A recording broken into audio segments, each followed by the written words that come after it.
The UN Security Council is set to vote today to demand international access to the crash site. Secretary of State John Kerry says there is overwhelming evidence of Russia's involvement in the downing of the passenger jet, and he is urging action. Because of Russia's linkage to these separatists, they have a greater ability to exert influence, and we need Russia to become part of the solution, not part of the problem.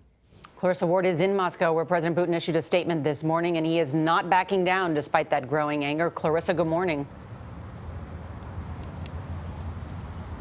Good morning. That's right. President Putin really staying on message with this latest statement, reiterating the need for an international investigation, calling on all parties to stop pointing fingers and to stop, quote, politicizing this tragedy. Clearly, Putin here is trying to cast himself in the role of the rational, reasonable leader. He said that more international experts are needed to immediately get access to the site and take part in the investigation. But of course, actions speak louder than words in these situations, and so far we've seen no indications that the Kremlin has done anything to pressure those rebels into allowing the investigators in and giving them free and unfettered access. Putin also repeated his assertion that this never would have happened, that this crisis never would have taken place had there been a ceasefire in place. That is a not so veiled criticism of the Ukrainian government. And if you watch the Russian TV channels here and you watch the news, it's clear that Russia is really trying to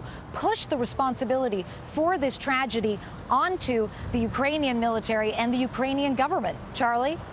Clarissa, what do the Russian people think happened, and are they hearing all those questions about how Russia may be complicit?